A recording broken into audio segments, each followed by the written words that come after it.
24 ore su 24. Le notizie corrono più veloci sul web. News del mercato finanziario? Digita www.industriaefinanza.com, il primo quotidiano economico del Nord Italia. Notizie sul Veneto? www.lacronacadelveneto.com, e per Verona c'è www.lacronacadiverona.com. Guarda le ultime news sulle web TV di TG Italia, TV Veneto e tvverona.com. Collegati con il mondo. Connettiti con Industria e Finanza, la cronaca del Veneto e la cronacadiverona.com. Sul web l'informazione è in tempo reale.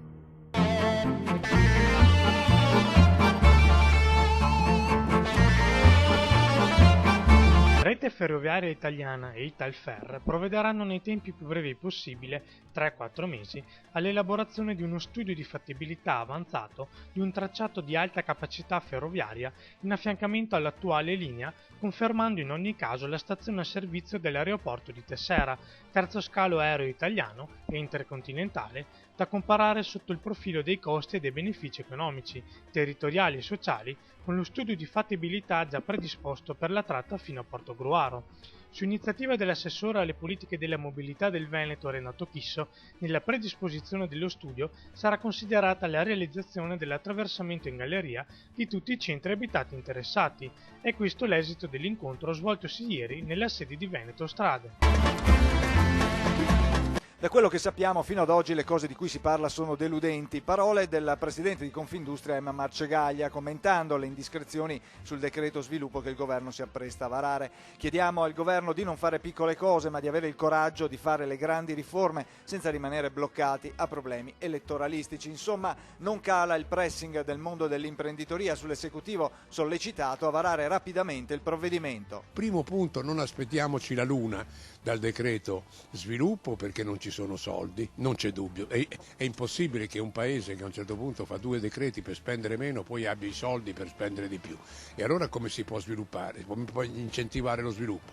Lo sviluppo si può incentivare o attraverso liberalizzazioni o attraverso riduzioni della burocrazia o attraverso semplificazione delle procedure, dove c'è moltissimo da fare e dove l'industria, io per esempio ho fatto delle proposte che spero compariranno sia da parte del turismo, particolarmente degli albergatori, sia da parte degli industriali.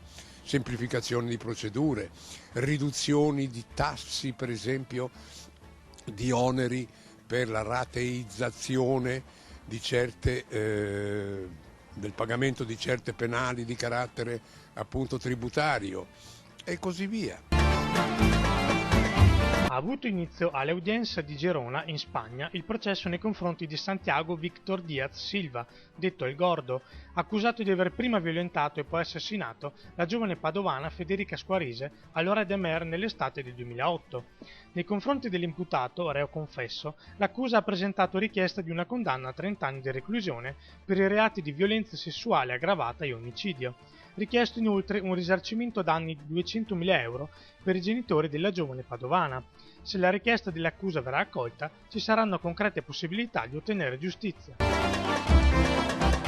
In riferimento alla situazione meteorologica attesa sul territorio regionale, il Centro Funzionale Decentrato della Regione del Veneto ha dichiarato lo stato di allarme per le zone Alto Piave, Alto Brenta, Bacchiglione, Basso Brenta Bacchiglione, Basso Piave, Sile e Bacino Scolanti in Laguna, e Livenza, Lemente e Tagliamento, e lo stato di preallarme per la zona Adige Garda e Monti Lessini, per tutta la giornata di oggi e la giornata di domani fino alle 19.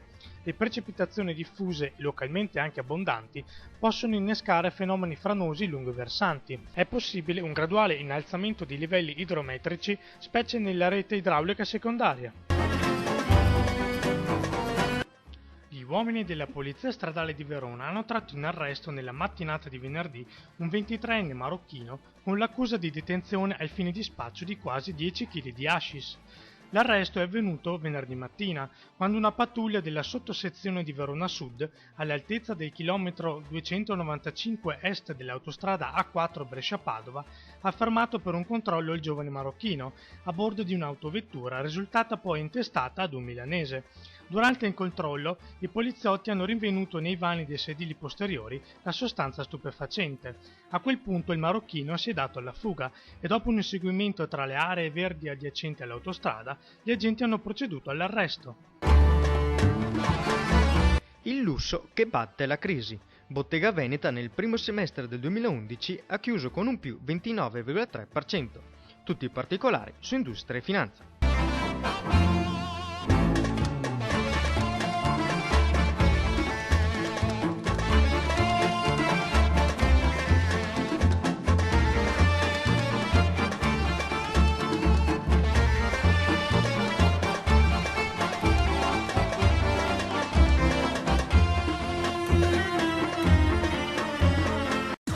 24 ore su 24. Le notizie corrono più veloci sul web. News del mercato finanziario? Digita www.industriaefinanza.com, il primo quotidiano economico del Nord Italia. Notizie sul Veneto? www.lacronacadelveneto.com e per Verona c'è www.lacronacadiverona.com. Guarda le ultime news sulle web TV di TG Italia, TV Veneto e tvverona.com. Collegati con il mondo. Connettiti con Industria e Finanza, la cronaca del Veneto e la cronacadiverona.com. Sul web l'informazione è in tempo reale.